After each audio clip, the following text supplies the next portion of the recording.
छोटी छोटी बातें घरों में तकरार पैदा करती है। बातें मेरे पास बहुत छोटी छोटी, ज्यादा बड़ी बातें मुझे आती भी नहीं है। आप सोचिए, विचार करिए, यदि पीहर से आपकी बेटी आई, ननद गर्मी की छुट्टियों में आती है, इसलिए भाभी भी अपने पीहर चली जाती है कि आफत आ रही, नंद गले का फंड। जिस घर में नंद है वहां आफत ही है, ध्यान रखना। विचार करना है आपको।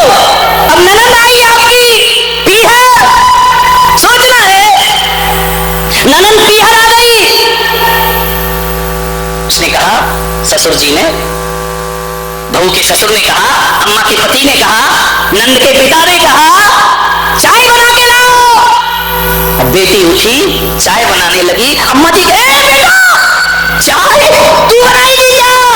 अरे अभी चाय बना ली तो कौन सी बेटी तुम्हारी दुबली पतली है? अरे तू मत बना, ससुराल में इतना काम करती है, यहाँ भी काम करेगी। 4 दिन को तो आई है, बेटा आराम कर ले। उसने कहा, मम्मी क्या हुआ, चाय बना। अरे वो भाभी है ना।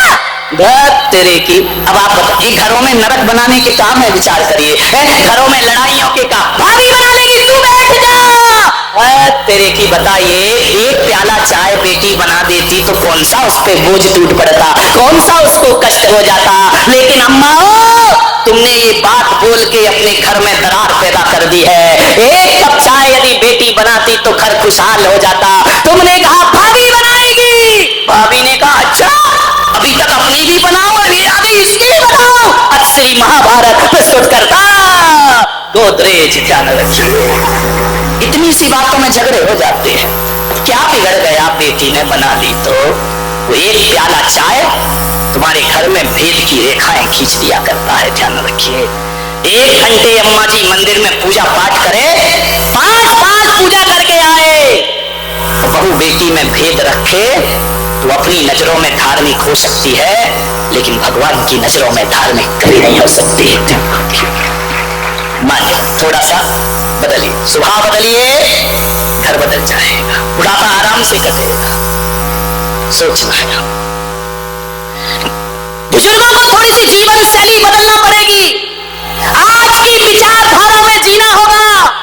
बुजुर्गों से भी तो परेशान है। अब एक पोता जैसे तैसे उसे गाड़ी में बिठा के मंदिर ले आए, अब पीछे दादाजी बैठ गए, आगे लड़का बैठा है। अब आज का लड़का और तुम बुढ़ापा, तुम्हारा बुढ़ापे का कितना बड़ा गैप है। अब रास्ते भर उस बच्चे के पीछे लगे रहेंगे, धीरे चला, धीरे चला, धीरे चला, धीरे। अरे यार क्यों धीरे धीरे, उसका जान माथा दुखा दिया तुमने। उसने कहा दादाजी बैठे रहो, मैं संभाल लूंगा ना, मुझे आता है। अरे धीरे चला, धीरे चला। उसका ऐसा दिमाग खराब किया तुमने, उसने जाके सामने वाले में गाड़ी ठोक दी, जान दो।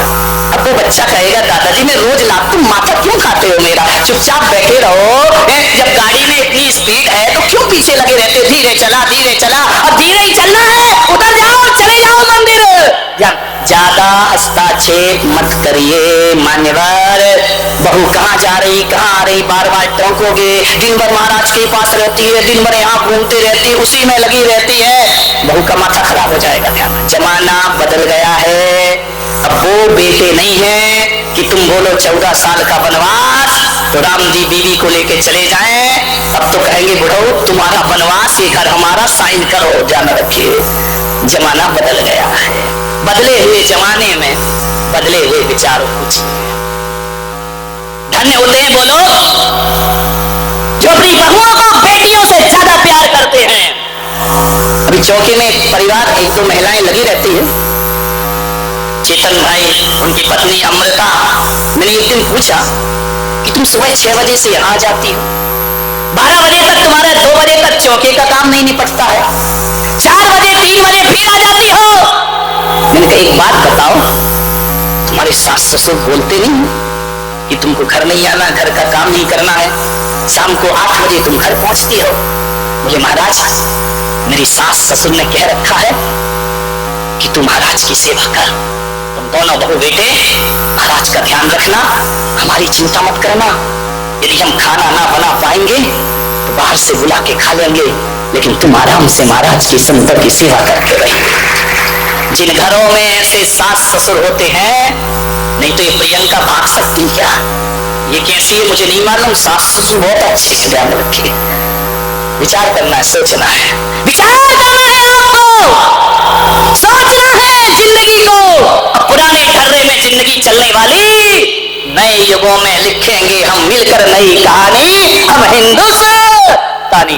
घर में झगड़े हो जाए, दादाजी आए, बहू रो रही हो, सास में झगड़ा हो तो कहना छोड़ो कल की बातें, कल की बात पुरानी, नए युगों में लिखेंगे अब मिलकर नई कहानी, हिंदुस्तानी। अभी तो बोलो हम हिंदुस्तानी,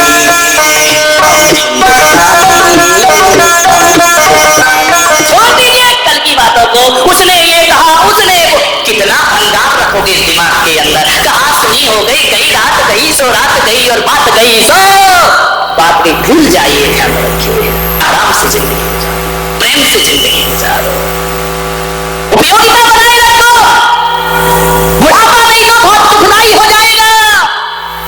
लिखो, लिख सकते हो अच्छा लिखो, पढ़ सकते हो अच्छी किताबें पढ़ो, ये भी नहीं कर सकते हो मंदिर जाओ, अभिषेक करो, पूजा पाठ करो, 2-3 घंटे वहां बिताओ, तुम्हारा शांति धारा में मन लगे या ना लगे, 4 घंटे मंदिर में रहोगे तो बहू की शांति धारा तो अपने आप हो जाएगी, उसके जीवन में आनंद।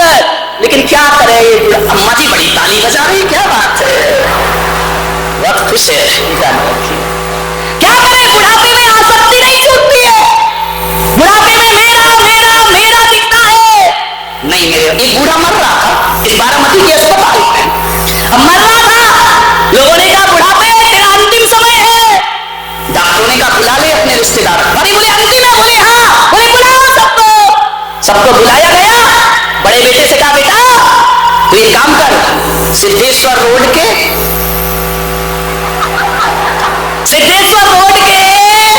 20 बंगले तू ले ले।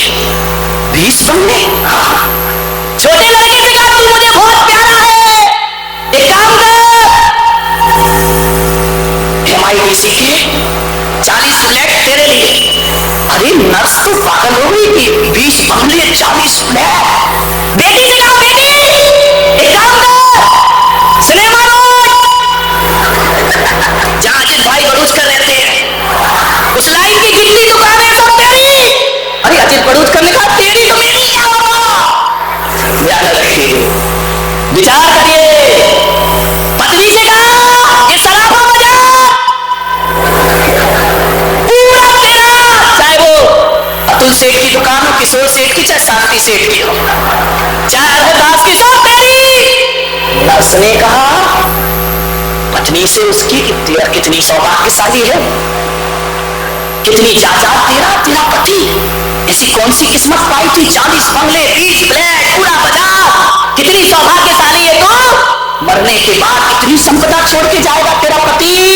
पत्नी ने नर्स को ऊपर से नीचे तक देखा, बोले काय की सौभाग्यशाली, बोले क्यों, बोले काय की जमीन जायदाद, तो बोले सब तुझे दे तो रहा है। अरे बोले दे नहीं रहा है, ये पेपर बांटता है। समझ गए क्या, कल से तुम बांटना यहाँ। विचार करिए, तुम क्या सोचे अजित भाई घबरा गए क्या कि अपनी दुकान जाने वाली है, ये पेपर बांटता है, काय की तकलीफ में, ये पेपर की जिम्मेदारी सौंप रहा है सबको। विचार करना है, बड़ा बड़ा मर रहा और हाय हाय कर रहा, आदमी मरते दम तक हाय हाय नहीं छूटा। मुल्ला नसरुद्दीन अस्पताल में एडमिट हो गया, मरने का ऑक्सीजन लगा दिया। मुल्ला ने कहा मेरा बड़ा बेटा कहाँ है, उसे बुलाओ। बड़े बेटे ने कहा अब्बू जान यहीं खड़ा हो, तो बोले मेरा छोटा बेटा कहाँ है, बोले मैं भी यहीं खड़ा हूँ। बोले मेरा मंझला बेटा कहाँ है, बोले मैं पैरों के पास खड़ा हूँ। मेरी पत्नी कहाँ है, बोले तुम्हारे सिराने खड़ी हो। मुल्ला ने ऑक्सीजन निकाल के फेंका, बोले अरे कमबख्तो जब सब यहीं खड़े हो तो दुकान पे कौन है।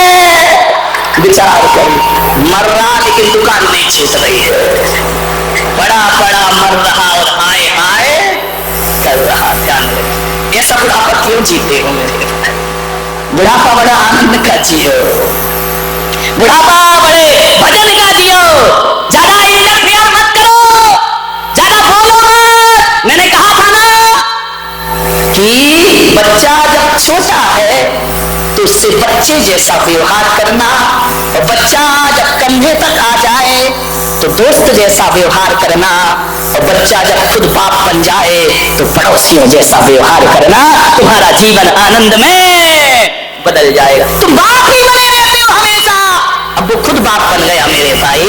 आज अजीत भाई की पत्नी मेरे पास आई, उनके देवर है, कौन है? किरण भाई। मैंने कहा ये कौन है? बोले बच्चा है इनका। उनकी पत्नी ने बोला चुप, क्या बच्चा है? वो खुद बाप बन गया है। बच्चे ही बच्चा बोलते रहोगे क्या?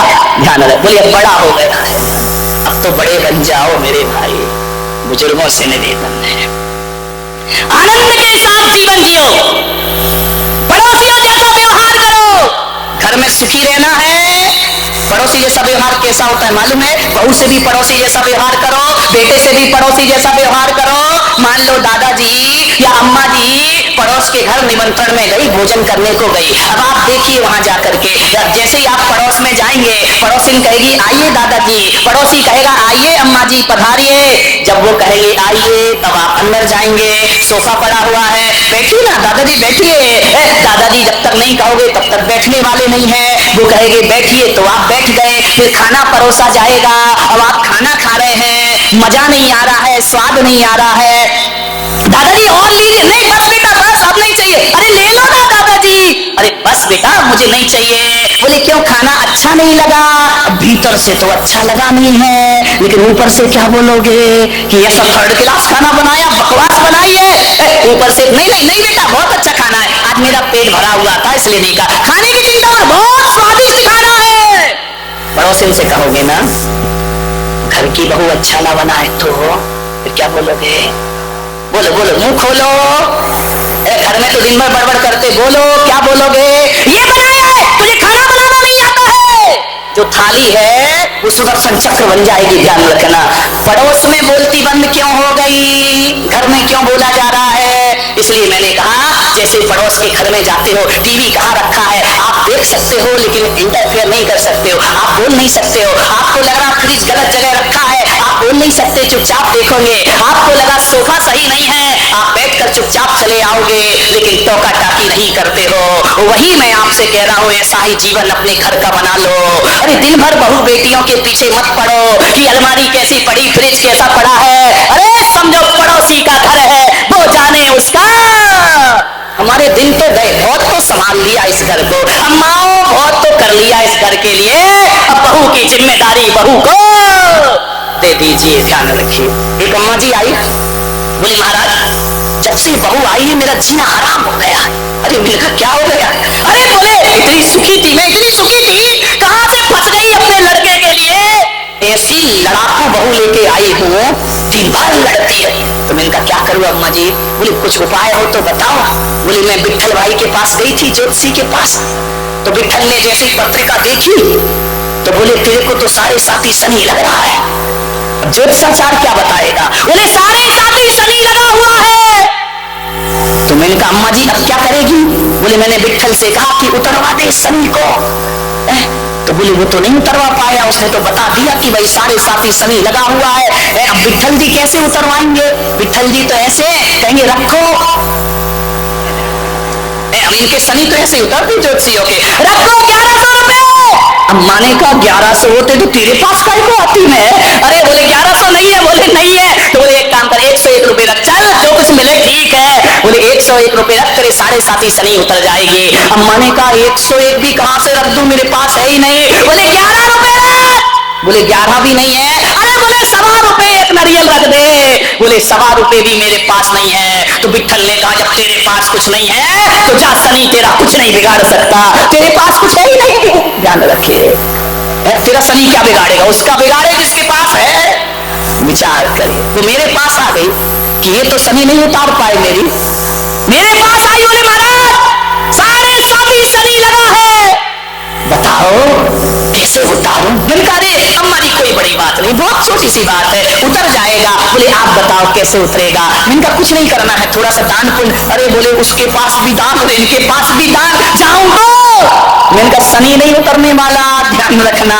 साढ़े साथी लगाए, बहू छाती पर बैठी रहेगी, ध्यान रखिए। तो बोले क्या करूं महाराज? मैंने कहा एक काम कर, बोले जिन शरणम में एक कमरा बनवा दूं। नहीं, तेरा शनि वाला कमरा लेके मैं करूंगा क्या? सत्यानाश थोड़ी करना उस तीरथ का मुझे। बोले कि महावीर भवन में दे दूं। मैंने कहा नहीं, वहां पहले ही शनि लगा हुआ है, तू और अपना शनि दे जाएगी क्या? विचार करिए। फिर उसने कहा महाराज बोलो। इनका एक काम कर, 20 ग्राम सोना, 20 ग्राम सोना नहीं, सोने में तो बुढ़िया निपट जाएगी। मैंने कहा 20 ग्राम लोहा तू दान कर दे। 20 ग्राम? महाराज तुम भी कैसी बातें करते हो, किलो से लोहा दान कर सकती हूँ? लोहा ही तो बोल रहे हो ना। मैंने कहा लोहा, आयरन। बोले कि 20 ग्राम लोहा दान कर दे। बोले 20 ग्राम दान करूंगी तो शनि उतर जाए। मैंने कहा तुरंत उतर जाएगा, 7.5 साल में दोबारा भटक के नहीं आएगा तेरे यहाँ। तो बोले कि उतर जाएगा शनि? मैंने कहा बिल्कुल उतर जाएगा। बोले 20 ग्राम लोहे में? मैंने कहा। तो बोले किसको दे दूं, ब्राह्मण को दे दूं या विट्ठल को दे दूं जाकर के? मैंने कहा इनको मत देना, डबल चढ़ेगा। तो बोले क्या करूं? मैंने कहा शनि चढ़ा है बहू के आने से। बोले हाँ बहू आई जब से चढ़ा हुआ है। तो मैंने कहा 20 ग्राम लोहा बहू को दान कर दे, तेरा शनि उतर जाएगा। बोले मेरी बहू को घर में ही लोहा दान कर दो, शनि चढ़ जाएगा। मैंने कहा बिल्कुल उतरेगा, बिल्कुल उतरेगा, बहू के अलावा किसी को मत देना। बोले आज ही देती हूँ। तो मैंने कहा 20 ग्राम लोहा कहाँ है? बोले बताओ कहाँ से लाऊं, कौन सी दुकान से? अरे मैंने कहा अम्मा दुकान गई भाड़ में, जो कमर में 20 ग्राम की चाबी लटक रही है ना, वो बहू के हाथ में रख दे, तेरा शनि अपने आप 20 ग्राम। तुम क्या समझे कि महावीर भवन से लोहा लंगड़ ले जाएंगे? नहीं, वो कमर में लटक रही 20 ग्राम की चाबी जिस दिन बहू को दे दी उस दिन सारे साथी शांत हो जाएंगे। ध्यान रखिए मां।